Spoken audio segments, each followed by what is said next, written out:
Okay, good afternoon, ladies and gentlemen, and welcome to today's webinar, and thanks for taking the time out of your busy schedule to attend this event. My name is Stephen Healy. I'm a Detective Chief Inspector with the National Human Trafficking Unit within Police Scotland. And before we go on, just a wee bit of housekeeping. Could I ask all present if you could keep your microphones off unless you're speaking to limit any feedback? Thank you.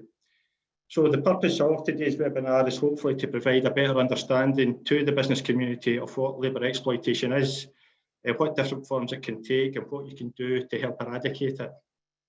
It's probably an appropriate time just now for Police Scotland to engage with the business community as we intend to launch our media campaign next week around labour exploitation, which is the most commonly form of reported exploitation within the last year. We've had around about 228 referrals coming in to Police Scotland last year around people who were saying they were exploited in some way, shape or form through labour. We have 4 guest speakers today, and I'm really grateful for their participation at this event. They collectively bring a wealth of experience and knowledge in different aspects of exploitation. I'll just give you a small resume of each one. First of all, we'll get Detective Superintendent Sean Stirland from the National Modern Slavery Organised Immigration Crime Unit. He's a commander based in Devon and Cornwall Police. This unit is an overview of human trafficking across England and Wales and produces advice and guidance to forces and hosts monthly Modern Slavery Organised Immigration Crime Group workshops, of which Police Scotland is a part of. Detective Superintendent Stirland has a wealth of knowledge and experience on over a number of years in the public protection arena. Second to speak today is Shan Saba. Some of you might already know Shan. He's the director of the recruitment company Brightwork and the corporate lead for the Scottish Government Human Trafficking Strategy Action Area 3. And that is set up to address the conditions that foster trafficking and exploitation within Scotland. Shan has been instrumental also about the development of the Scotland Against Modern Slavery website, which was recently launched, and that is aimed at helping businesses to eradicate human trafficking and raise awareness across the Scottish business community. Third to speak today is Detective Constable David Mcraman. David is an experienced Police Scotland officer currently embedded within the Scottish Business Resilience Centre. David has built up excellent professional working relationships between the police, business communities operate within Scotland, professional bodies, federations and other law enforcement agencies. David also provides training to businesses on a range of topics, including labour exploitation and supply chains. And finally, today, the last speaker will be Detective Inspector Peter Lennon, who works with me, and he heads up the operational side of Police Scotland's dedicated National Human Trafficking Unit investigation team. Peter's got 29 years of police service and experience, many of which has been involved in organised crime, tackling serious and organised crime, including human trafficking. Peter has also recently managed the recent Vietnamese law enforcement secondment to Police Scotland. We had 2 Vietnamese police officers who sadly are due to go back home shortly, and has also worked closely with Romanian law enforcement officers, most recently on trafficking of Romanian females for prostitution in Scotland. Again, Peter's got a wealth of knowledge and experience in that business area.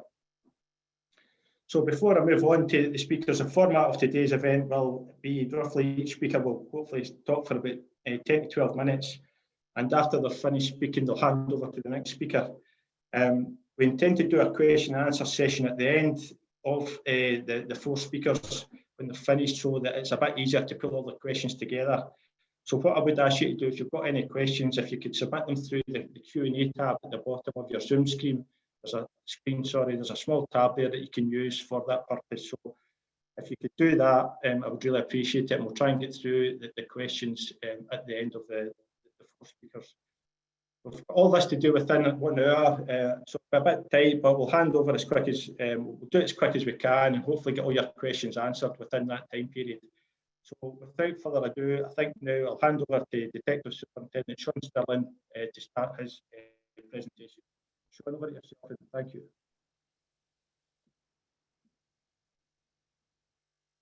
Great. Thank you for that. And it's a great pleasure to be invited here to speak today. And I'm certainly would echo that if there's any questions as a result of my presentation, I'd be very happy to either answer them in the chat or later.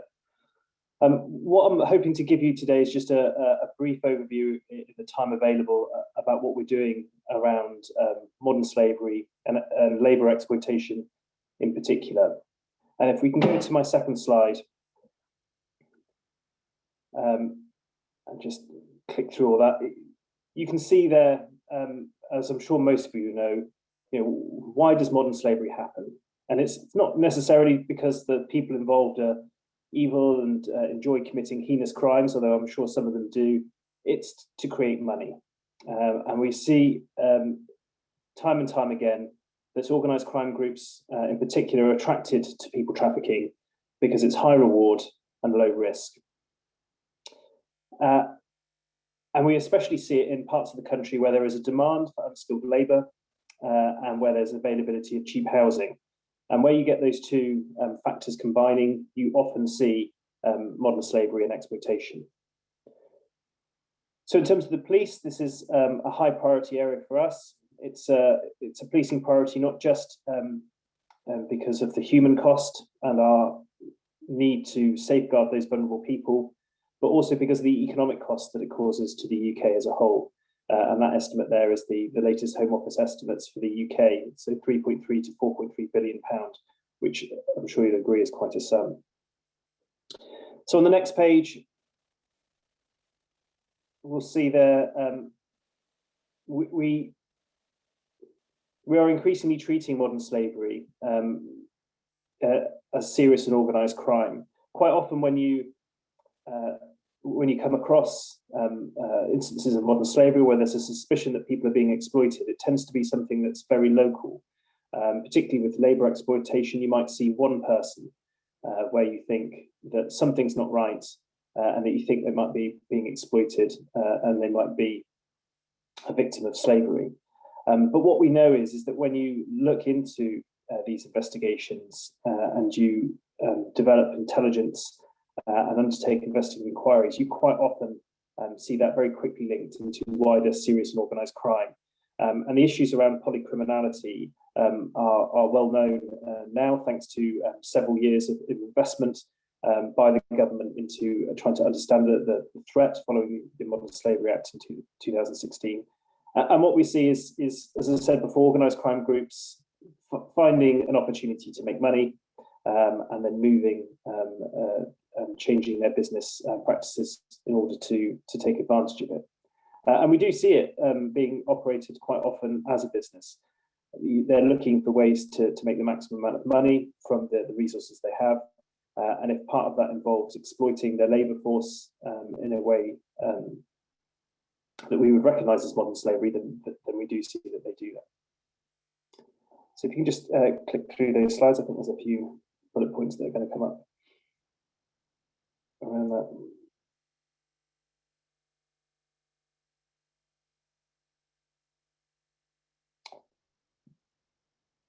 Yes, so you can just go to the next page, that'd be great. Thank you. And there's a few, again, bullet points. There we go. So it's another graph. So I just wanted to show you just briefly here. My team keeps a record of all of the investigations happening across the UK that are flagged as modern slavery. And I just wanted to show you there what the last year in particular under the coronavirus has done to the types of exploitation that's being reported. So as you can see, back in 2018, that the sexual exploitation was the biggest type there, followed by labour, followed by criminal, and then domestic servitude, and other types being much smaller. And what we see now in 2021 is a real significant increase in criminal exploitation. But if you look down at labour and sexual exploitation and look at the actual numbers involved there, they have actually still gone up since 2018. But what you do see is a real explosion in the amount of criminal exploitation.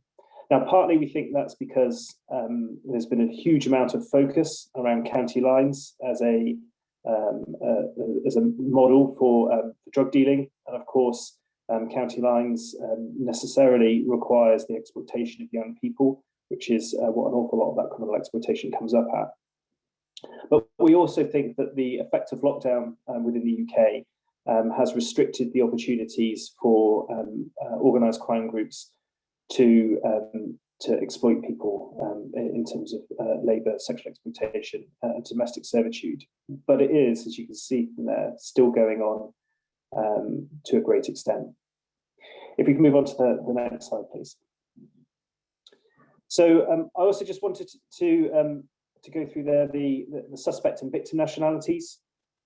And you can see there that whilst we do have a huge number of suspect nationalities that are unknown, and this is simply because of the nature of the way that crimes are reported from modern slavery. So most crimes are created off the back of an NRM referral, and the national referral mechanism forms that filled out don't always include suspect details, sometimes just because it's left off, and we're certainly working on improving the quality of those referrals, but also because sometimes the victims aren't aware of their suspect names, certainly not their real ones. So looking through that, we can see that the numbers of suspects and victims, the highest one is British nationals. So, you know, this is UK citizens that are exploited and trafficked within the country. But we also see there large numbers of victims from Eastern Europe and from Southeast Asia as well. And, you know, the tail of that graph, if it was to go on beyond Polish victims and suspects, would show many other countries with a kind of a gradual reduction. So that's by no means all of the countries that we see in terms of our victim and suspect data. If we can go to the next slide, please. So what's been the UK police response to this? So as I mentioned before, we've invested heavily, and the government have invested heavily in this over the last 4 years. And firstly, it was to understand the threat more effectively. So the National Crime Agency have developed their Joint Slavery and Trafficking Analytical Centre, and that's produced an enormous number of reports and briefings that show police forces what it is in terms of the threat, both nationally and relevant to their area. And we also see similar reports and threat assessments from the regional organised crime units within England and Wales, and then also ones for Police Scotland and the Police Service of Northern Ireland as well, who produce their own threat assessments.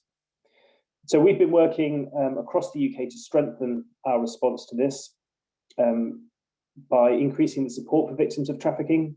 Whilst we've certainly been trying to encourage police forces and other law enforcement agencies to investigate more offences where the victims are not willing to come forward and help us with it. And it is, we've had numerous examples of where we've been able to successfully prosecute people in what we're calling an evidence-led investigation, one where the victims have not given evidence. We do know that when victims are able to give evidence and they feel confident and safe to do so, that what they can bring to an investigation is really beneficial and makes it much more likely that we'll get a successful prosecution.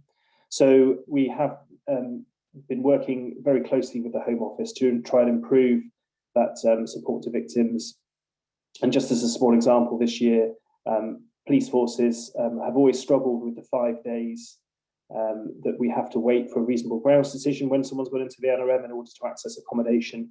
And the Home Office have now agreed that if the referral is from the police, then they can access that accommodation from the point of the initial referral and not wait for the reasonable grounds decision.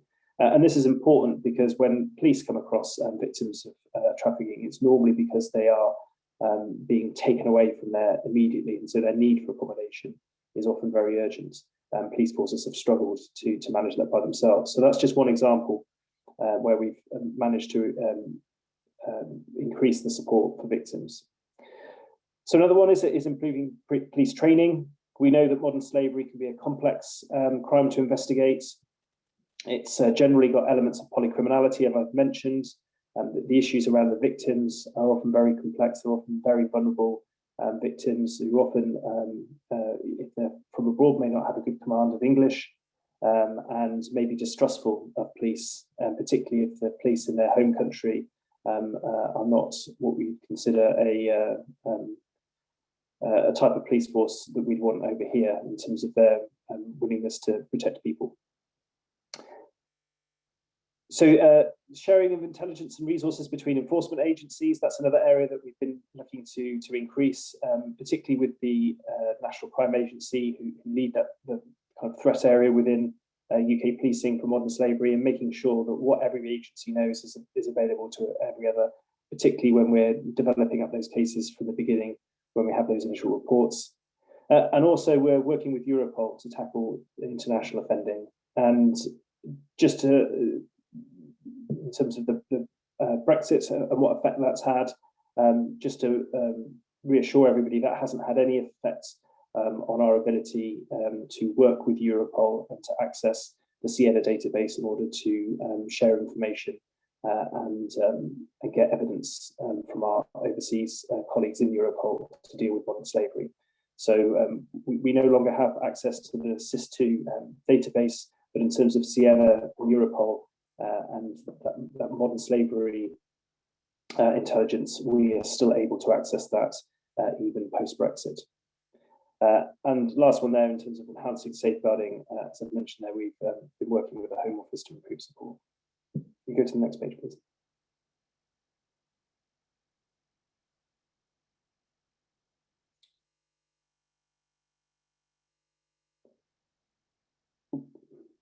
So in terms of labour exploitation specifically,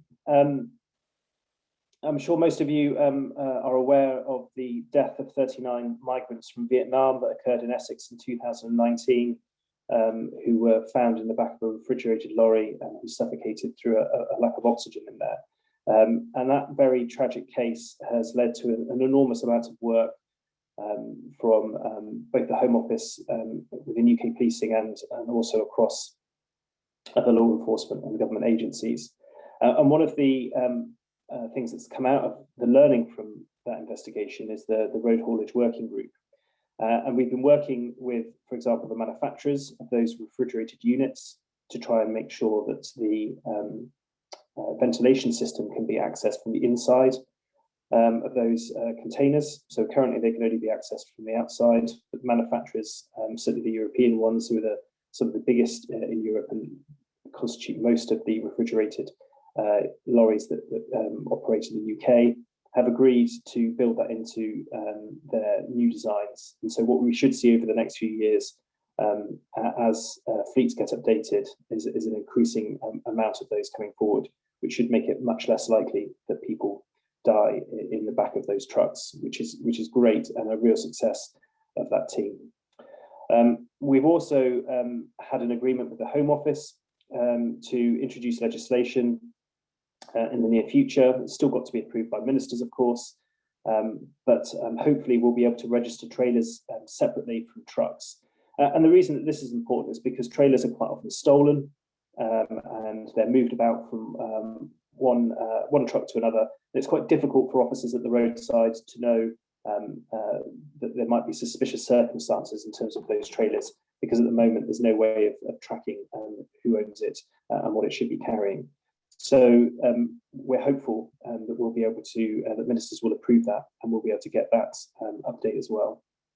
We also have a supermarket working group. So we've been working with the major supermarkets within the UK to help them go through and examine their supply chain and establish an intelligence sharing pathway whereby they can report any concerns or suspicions to policing, and then we can use that as part of our intelligence and also to initiate investigations. So that's still at its early stages at the moment, but we're really quite hopeful. The supermarkets themselves are really keen to do their part to make sure that their supply chains are free from slavery and trafficking.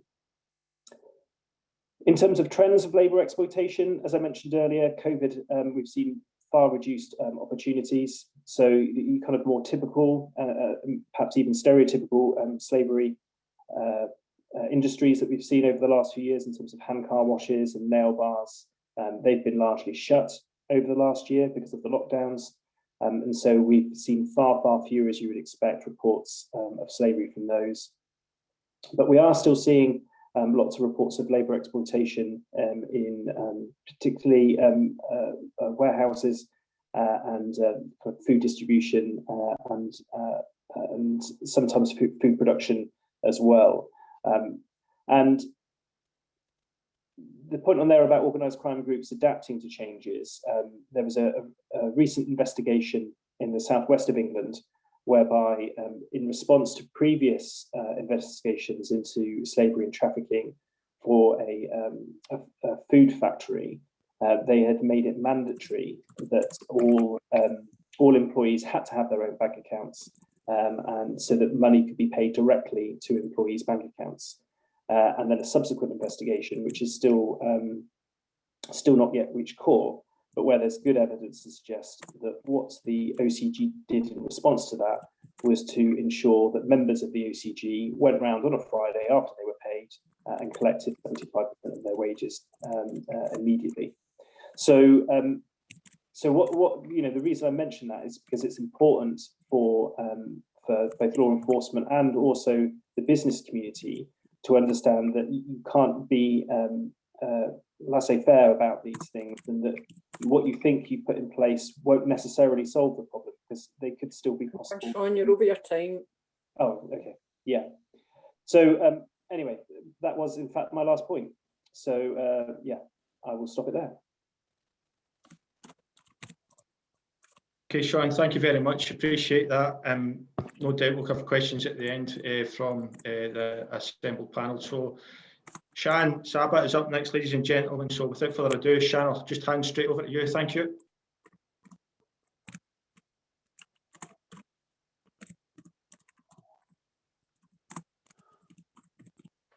Hello, everyone. I'll just get the screen up.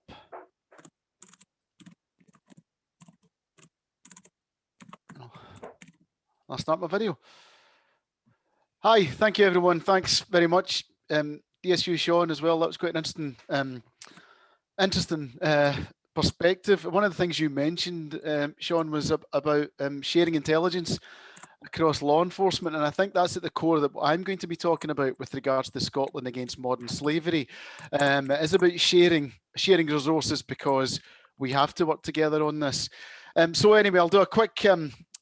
My name's Shan. I'm a director of a business called Brightwork Recruitment, which is part of the Staffline Group. Officially, we're the biggest supplier of industrial labour in the UK, and in particular in Scotland, we supply industrials. So this is temporary labour to the drinks industry, food production, and associated sectors, at-risk sectors. So this is all quite relevant. So I mean, I'll start off, I suppose, quite importantly for me is with a story here. So let me just get this slideshow on. And hopefully you can all see this. And yes, there's a little bit of a backstory to why I'm talking to you and my involvement with Scotland against modern slavery. So I'm protecting the names of the organisations involved, but not that long ago, 4 or 5 years ago, I uncovered something that was going on, not in our business, but in a business that we were trying to get work from. And I'm not going to name them, but they're a major retailer in the UK. For the purpose of this presentation, we'll call them Shanland.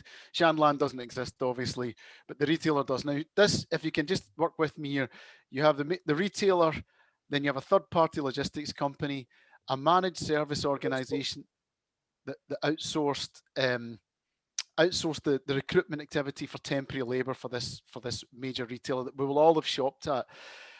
So we looked at trying to tender and pitch for this business, but what actually became clear is that the margin that they were charging this recruitment business that they were supplying them was far too low. We just couldn't transact at it. We couldn't make any money.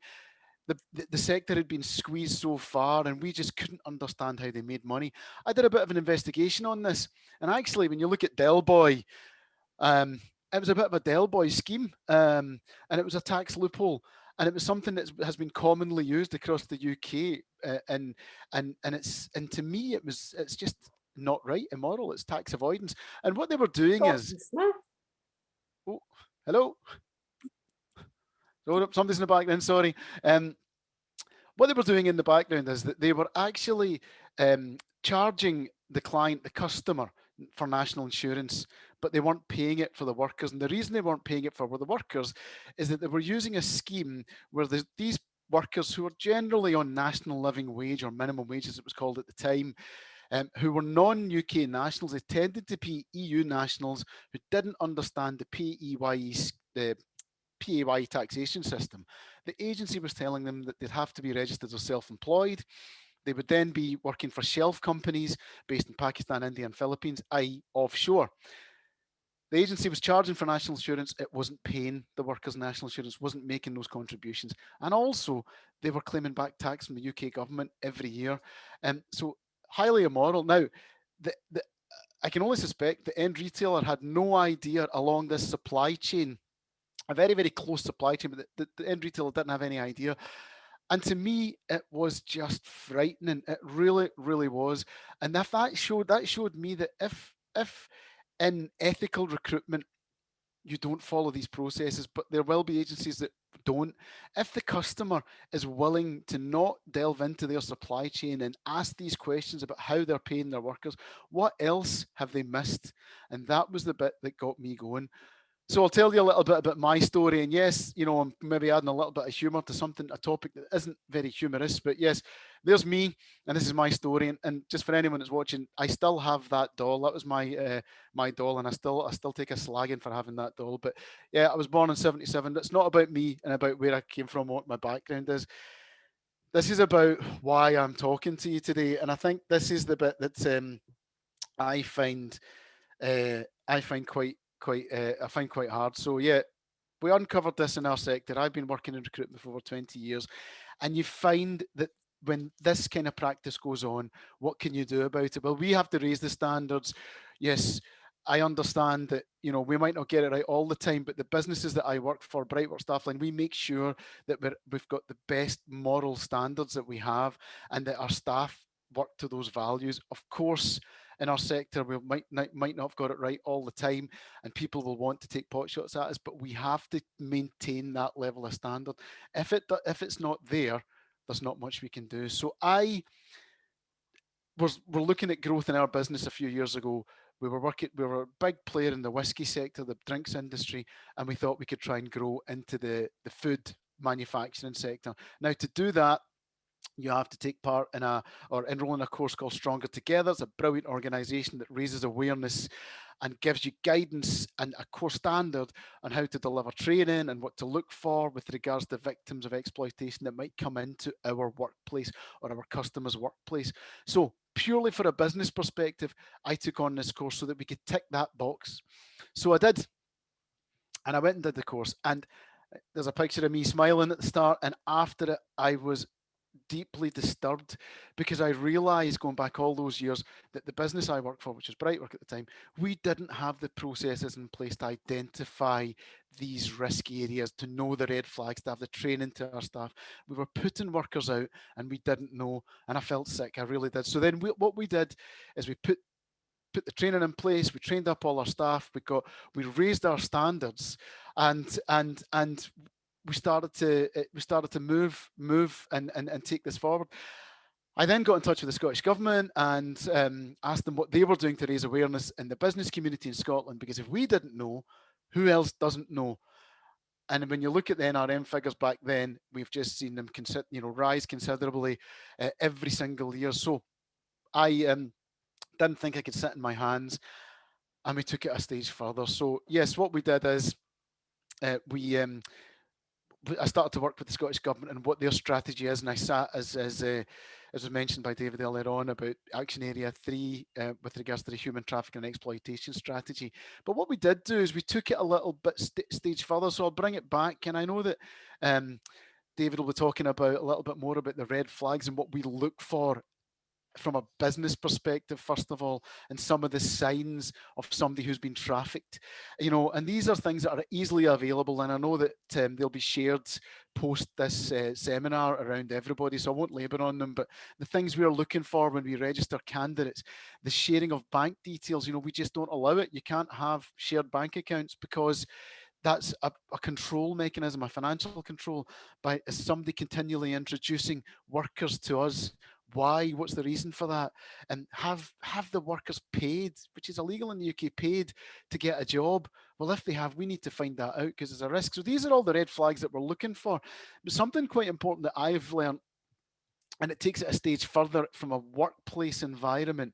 And this is about workers, not just in your workplace, in your supply chain, or the agency workers that are coming into their supply chain. As a line here that you'll see from a very enlightening chap called Shane Tyler, who I've been lucky enough to have a number of dealings with, and he's a director of compliance for a fruit and veg supply and agriculture business called Fresca Group.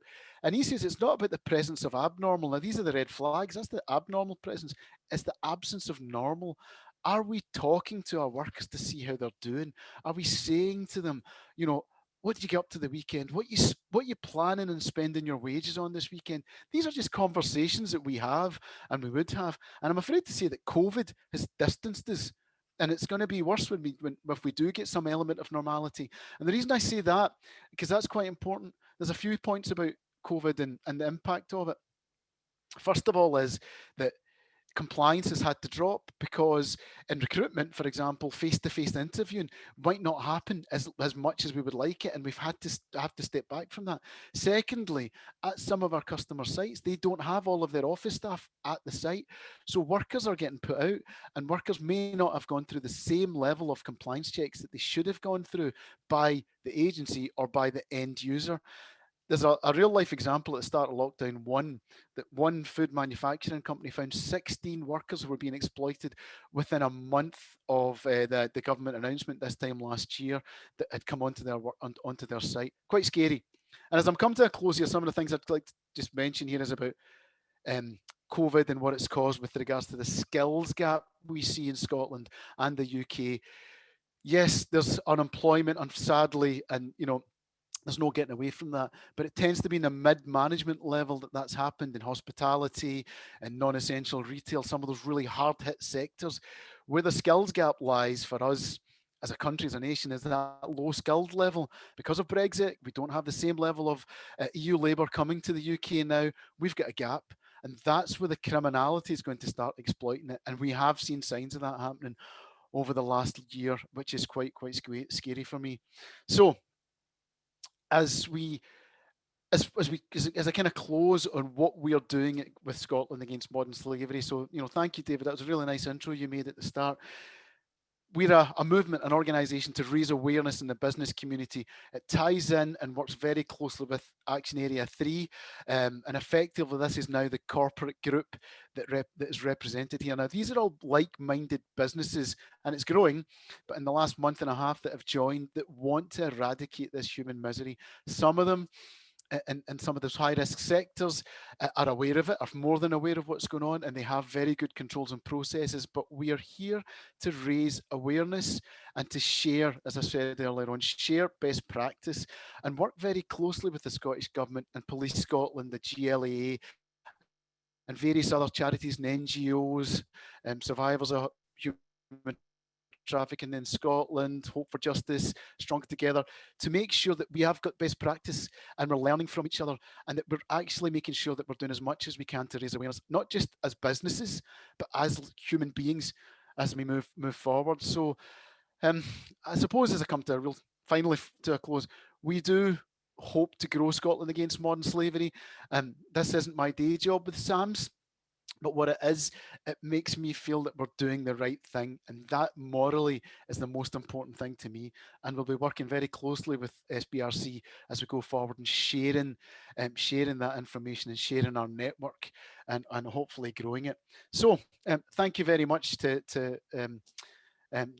yourselves for SBRC for inviting me on. I'd like to hand you back now to David Mcraman to take you to the next part of the seminar. Thank you very much. Okay, Shannon, Stephen, again, thanks very much for that. That's a very informative update, particularly from a business perspective. It's really worthwhile, and I appreciate your presence here today. So, straightforward. So moving on, I'll hand you straight over now to David Mcraman. Thank you.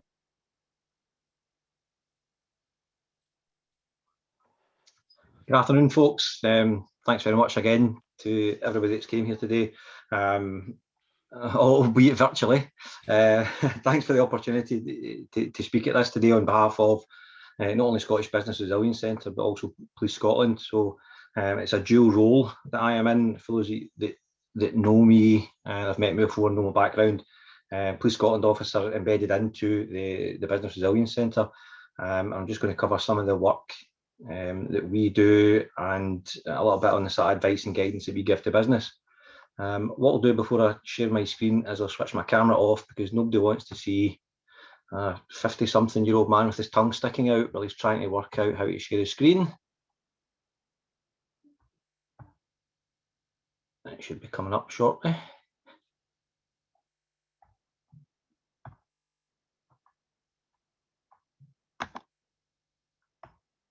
Okay, so the main focus of us in giving advice and guidance to business is really that we would advise businesses that they should have a zero tolerance approach to modern slavery, and to look at a commitment to acting ethically and with integrity in all the sort of business dealings and relationships, and still, a culture where you have effective systems and controls to ensure modern slavery is not taking place anywhere in your own business, and more importantly, in any of your supply chains. We'll also advise businesses as well to have a commitment to ensuring transparency in your business and in your supply chains, and expect those same high standards from all contractors, suppliers, and other business partners. And I'll expand a little bit further on that. When we're talking about transparency, is hold your own suppliers to the same standards. Have a policy that applies to all persons working with you or on your behalf in any capacity, including employees at all levels. So we're talking about not just the company directors, the CEOs and the chief operating officers, right down to the frontline workers, but including agency workers, seconded workers, volunteers, interns, associates, consultants. And if applicable to your business, you should be publishing a modern slavery statement. And to expand a little bit on that, commercial organisation is required to publish an annual statement if they meet certain criteria. It's a corporate body or a partnership. It carries on a business or is part of a business in the UK, supplying goods and services, has an annual turnover of £36 million or more. But going a step further, you should have a compliance manager. Do you have a compliance manager to the business people out there? If so, that person should have day-to-day responsibility for implementing policy, for monitoring its use and effectiveness, dealing with queries about it, freedom of information requests, internal audits and control systems. Because it's quite important that the prevention, detection and reporting of modern slavery in any part of the supply chain or your business is the responsibility of all those persons working for the business, not just frontline staff. We want you to invest in your staff, and we'll say that to businesses. Encourage your staff to raise concerns about any issues of suspicions of modern slavery in any parts of the business or supply chains. Not to be a whistleblower, but to have that sort of challenge culture, and be confident that when you stick your hand up and speak out, it's going to be taken seriously. Invest further in your staff. Arrange for inputs, training sessions on, a lot of businesses will have a staff training day, and a lot of times it's about internal processes. It's a lot of times about health and safety. It can be flavour of the month things. Slot in some awareness sessions. Come and speak to us at the SBRC. Come and speak to Police Scotland about it. Some of the charities that have been mentioned today, and Shan's charity as well, do training packages. There's consultants out there who will take hundreds, if not sometimes thousands of pounds off a business for the purposes of training and awareness sessions. You can get it free from ourselves. from the police and from these charities. We've touched earlier on about the high street and the pandemic and how it affects the sort of high street. Has there been a potential for a shift in areas of exploitation? I think there has been. You know, many of the sort of businesses and areas that are often associated with human trafficking and exploitation, nail bars, barbers, hand car washes, they've not been making money. And it's callous to say this, but organised crime groups are running a business. Not a legitimate business, but they're running a business model. You know, has there been a transition into other areas of exploitation, a move to more sort of rural business? Over the summer there during lockdown, the high streets are closed, so are people getting put into fruit picking, cockle farming, general agriculture businesses? And I'm aware, certainly, you know, Police Scotland with partners have done work in the rural areas over the summer last year to raise awareness in the hope of identifying victims, and also in the hope of educating businesses and areas that have not normally seen exploitation to have their eyes and ears open to it, and, you know, raise their awareness. You know, businesses have been advised to look out for the offer of low-paid workers that turn up quickly. Who is that agency or those persons offering low-paid staff? And then that begs the question of, what do the people look like? Who's doing the talking for them? Is it one single person that's doing the talking and not doing the talking for themselves? Are they holding all the documents? Are they holding all the bank account details? And then if you're employing those short-term, you know, 0-hour contract workers, how are they travelling to and from work? Are they getting dropped off in a van or a minibus and getting picked up at the end of the day? Shan spoke about that earlier. Talk to your staff. You know, are they coming in and out of their own, you know, using their own transport, or are they being herded in? The high street's changing, not just as a result of lockdown and as we come out of lockdown. High streets have been hit financially. There's some shops that are closing, they might never open again, and some are moving on to online businesses. So that's an area where you should be looking, or, you know, at the supply chain. Online shopping continues to grow, and there's more and more sort of warehouses who are meeting that demand for retail, this new retail. They may look to expand their workforce, and they should be using the same employment agencies and the same people as before, but what if they're not? This again can be an area for exploitation to creep in. So my appeal to business in that area is, be careful who you use. Use the same trusted employment agencies that you've used previously, that you've got a relationship with. Most importantly, and again, previous slides, Shan touched upon it, is the red flags and indicators. Know what they look like for the potential signs of human trafficking. Staff training days and new staff induction are ideal times. When you get new staff in, we're teaching about health and safety, about company policy, about the fire regulations. Give them some documentation about human trafficking and spotting the signs. Invest your time in your staff so that you know that they know what to do if they encounter a victim of human trafficking. It's about time to open your eyes, and the eyes and ears of those people around us can help stop this and can help identify and safeguard victims. I, previous to working at the business centre, I worked at Glasgow Airport, and law enforcement has got a fantastic opportunity at a port of entry to spot potential victims. You have police and ports officers and border force on one side who can identify them. Who's waiting on the other side? The meters and greeters. And we made this an appeal to the airport staff, the ancillary workers, the taxi drivers, the marshals, the baggage handlers, the coffee shop workers, the W.H. Smith workers. You know, you're in a better position at times to spot the people who are coming in all the time that are picking people up, and these same people doing it all the time. And empowering people, empowering your workforce to be human trafficking champions is a fantastic way of doing it. I've got some screen grabs of some of the things. These are just some of the slides that we use at SBRC when delivering human trafficking awareness. We'll talk about the definition of human trafficking and what it is. We'll talk about the types and educate people on the types of exploitation, the sort of main areas that we see.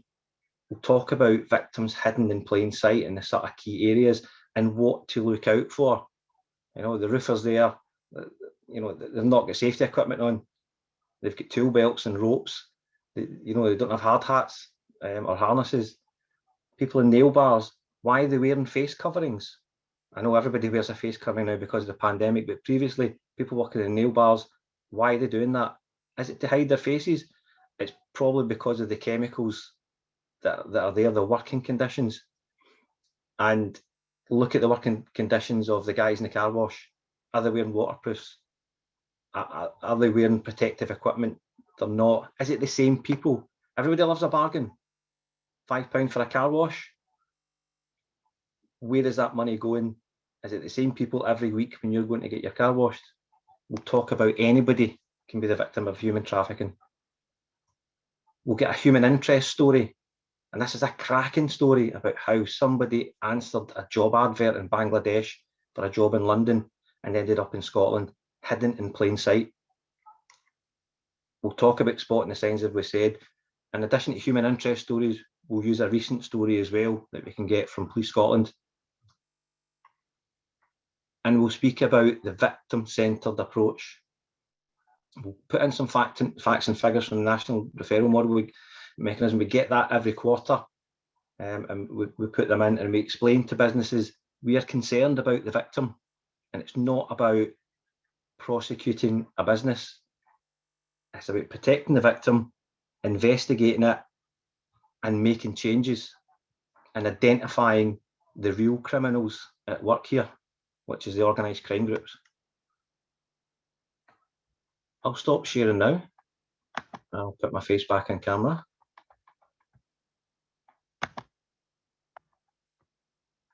There you go. And hopefully that has appealed not only to the law enforcement people here today, but also to the businesses. For the law enforcement people, it's business engagement is very, very important. We all have our partners that we work with.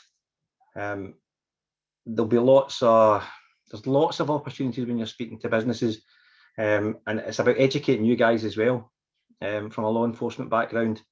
If you're speaking with businesses and the question comes up about human trafficking awareness, know what's available in your own organisation, but also know what's out there with the partner agencies, with SAMS, with TARA, with Migrant Help, with Scottish Government, with Police Scotland, and what we've got at the Business Resilience Centre.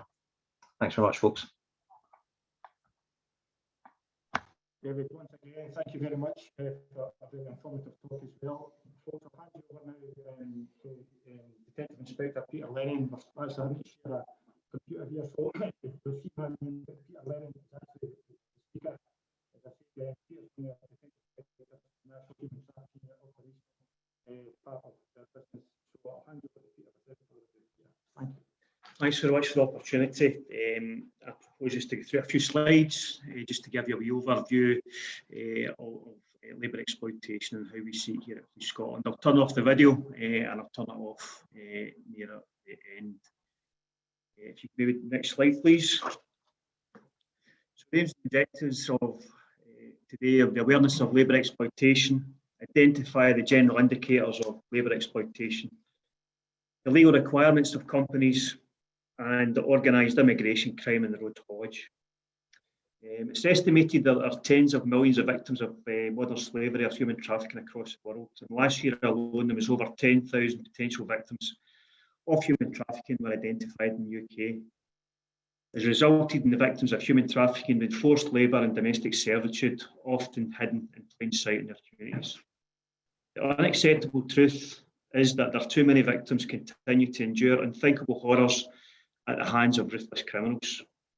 The appalling allegations of labour exploitation in the high street fashion retail factories in Leicester and other parts of the country last year demonstrated how the abuse of people through this abhorrent crime continues to grow in front of the very authorities who should be eradicating this abuse. And that's from Priti Patel, the Home Secretary, last year. So if you move to the next slide, please. So businesses across Scotland here and now are directly or indirectly involved in exploitation of workers. Labour exploitation is a very serious criminal offence, and victims suffer physical, excuse my French, physical and emotional and financially. Business owners, managers, employees, and the wider public all have a role to play in reducing and ultimately ending labour exploitation. The information here is designed to give you the tools to identify and act upon the signs of exploitation in the workplace. Next slide, please.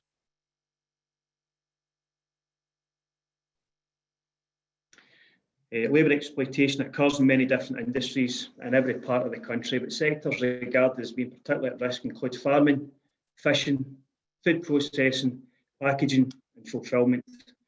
Police Scotland saw an increase of 135% in labour exploitation case referrals in 2019. Victims of exploitation can be Scottish nationals or workers from elsewhere in the UK and other countries. Research suggests that labour exploitation is significantly underreported crime. Labour exploitation is a form of modern slavery, and the primary motivation of the offenders is financial gain, regardless of the human cost to the victims. Any business can be affected, although those with high ongoing or seasonal labour needs will always be at a higher risk. It's the responsibility of the owners, managers and employees to make sure their business does not become involved in labour exploitation, either intentionally or through bad practice. Human trafficking is $150 billion a year global industry, and can't be fully addressed without businesses taking an active part and effective measures to reduce the potential for the exploitations within their own systems. Next slide. Labour exploitation is the abuse of people in the workplace for profit. The abuse can be direct and brutal or much less obvious, but its impact is devastating for the victims, physically, emotionally and financially. So people are exploited in many different ways, including having their wages being deducted at source, having their wages and paperwork being controlled by another person, being kept in isolation or being fed misinformation, through psychological and physical abuse, being subjected to threats of physical violence or other forms of bullying, and being forced to work long hours without breaks. Next slide. Being subjected to poor workplace health and safety, working conditions and the absence of legally required personal protective equipment. Being made to use poorly maintained or faulty equipment where accommodation is provided, being overcharged for cramped and unsanitary living quarters. Their movement between the employers being prevented, restricted and tightly controlled. Having their liberty restricted in obvious or more subtle ways. Okay, next slide.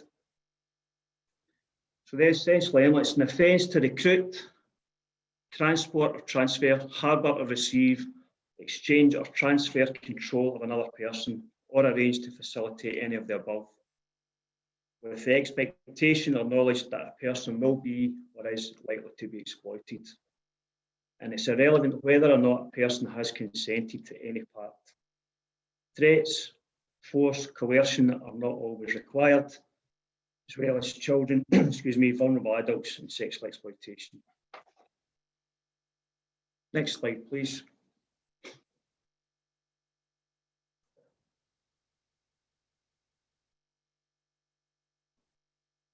Okay. The legal requirement for the UK businesses is to set out a modern slavery, is set out in the Modern Slavery Act 2015. And Section 54 of that Act requires all commercial organisations with a turnover of £36 million or more to produce an annual slavery and human trafficking statement, setting out the steps they have taken to prevent modern slavery in any part of their business and supply chain. This legislation applies in Scotland as it does in the rest of the UK. The requirements of the statement include being approved by the company's board of directors, signed and dated by a director and published on the organisation's website with a prominent link from the homepage. Statements should be published within 6 months of the end of the financial year, and this is a minimum requirement. Okay, next slide. Smaller companies, for businesses with a turnover below 36 million, there is no legal requirement to publish a statement, but it's still advisable to take action to address the risks of human trafficking. Organisations who, in the supply chain of those required to publish statements, are likely to be asked to demonstrate what actions they are taking as part of an ongoing supplier selection and management process. Okay, a couple of slides to go.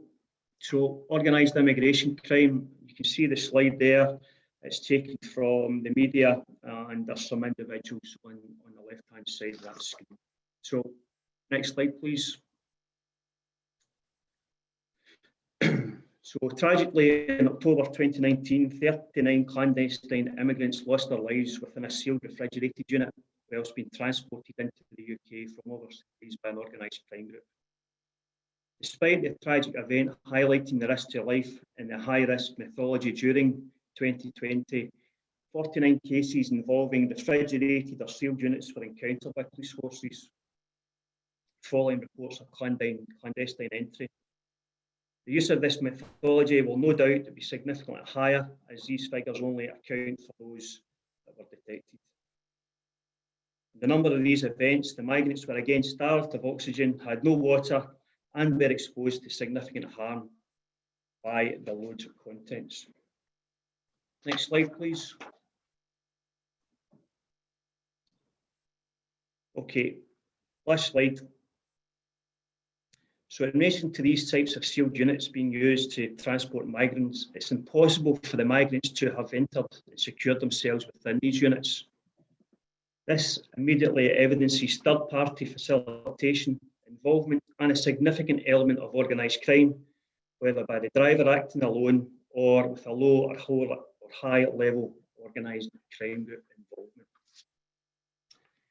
That's my presentation over. I'll hand back to the chair. Thanks very much.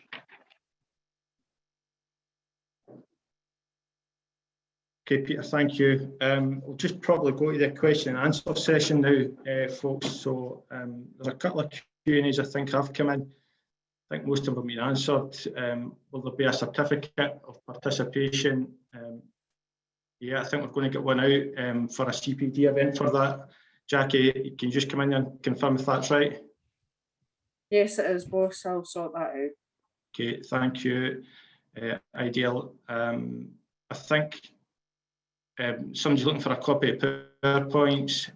I don't think we'll be able to share them at this stage, but at the end of this presentation or this webinar, we intend sending out an email to participants with a lot of signposting to various websites and giving a lot of information around about labour exploitation.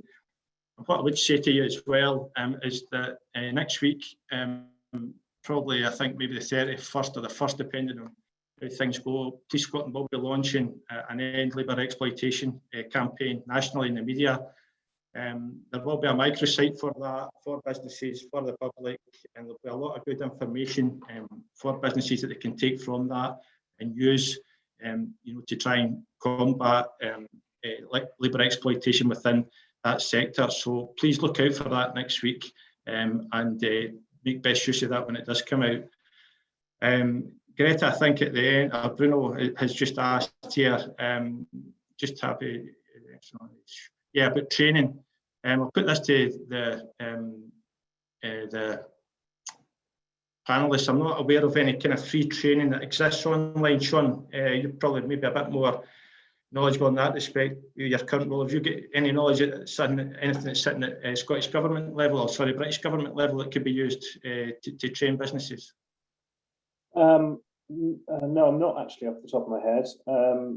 Most of our focus around law enforcement has been around police and first responders. I know that Border Force have a training product tailored towards obviously people seeing the signs as they enter the country. But I don't think there's anything more generalist than that. I could probably help here. There is free training available and guidance available through the Gang Masters and Labour Abuse Authority. If you go to the GLAA website, there's videos, there's literature as well. Strong Together as an organisation can help as well. There's guidance on there, but there is, I think, the GLA from a free perspective. You take a look at the GLA, but if you take a look at Stronger Together's website, there's guidance on there and some resources that you can take as well. Okay, thank you, Sian. Appreciate that. I've just gone to the kind of chat log now. I think Jackie Wallace, to all panelists, is asking round about, has there been an investigation into where slavery has been redirected because probably of COVID? So I think maybe Peter, maybe bring you in at this point. Yeah, certainly. Last year, summertime, we had Operation Perceptive, which was an operation that we looked at because of displacement of individuals that maybe had been working in nail bars or car washes, and they were identified working cockle picking or fishing sea bass, etc., from the coast. But the reason we know we had moved because these individuals had entered into the NRM process, which is a support mechanism put there in place for victims of trafficking, potential victims of trafficking. And they've been engaged with across Scotland. So we had seen that movement traditionally from car washes, nail bars, and they were popping up along the coastline in Scotland and also into chicken processing factories and places like that. So Operation Perceptive has identified that movement. Thank you. I'm just going to go back. I think there may be some more questions in here. Maybe second. So yeah, from Joy, what are the current and particular priorities of Police Scotland in relation to labour exploitation in Scotland? I think Joy, from our own point of view just now, is trying to get the message out there, and part of that is, today's webinar and putting that out to the business community. That's probably our main priority. We're focused on a lot of other aspects of exploitation, as you probably know, but our main focus over the next coming 4 to 6 weeks will be getting that message out there, trying to highlight it. I mean, a lot of the speakers have said there it's hiding in plain sight, so it's just hopefully raising public awareness, raising business awareness of what's happening, and hopefully more referrals in, we can actually tackle those who are involved in it. So I hope that answers your question, Joy. Again, Jackie, we've answered that question. For instance, just come back to Greta Bruno, for instance, I've done. Gordon's put something in there as well. Thanks, Gordon, just running about Scottish Government publication and trafficking and guidance for business as well. So thank you for that. Thanks, Shanice, for that. Last one here, can you please send me the one you've just mentioned in the chat? I'm not sure what one that is. Is it Greta Bruno or Bruno Greta? What organisation is it you're looking for? If you want to bring that up again, we can get that to you. If you just maybe type that in the chat, we can get that to you at the end of this webinar presentation. Thanks. Okay. I'm not seeing anything else, Peter. Okay. Jackie, I'll come to yourself. Is there anything else that I've missed in the kind of question and answers, or anything else from anybody that you can share that's not been picked up on, Jackie? Afternoon, boss. Yes, I've been answering the questions as we go along, basically, so hope you've had the answers that you're looking for. We are going to get information out after the webinar to all participants, and it's just to say that, just to add on as well, Police Scotland are going to be carrying out an intensification period of enforcement in the next few weeks. So we are going to be targeting labour exploitation in Scotland in specific sectors. I'd rather not say, though, openly which sectors we're going to be targeting at the moment, but we will be able to report once we have carried out that enforcement action. So if that helps. Great, thanks, Jackie. I'm just getting a couple of questions that have come up as well from Sarah. One, do we have any anticipated concerns with the new immigration changes for settled pre-states COVID impact? I think we probably will have, it's Brexit, so we just need to kind of look at how that's going to impact us. I think it'll take a bit of time to look at any kind of new trends, Sarah, that come in, and we'll get that through probably the NRM statistics and what we actually see, the new trends that are coming in. Already, I think we're seeing new routes being identified by crime groups to come in to try and overcome the effects of Brexit. So, yeah, we do. It's probably the long and short of it.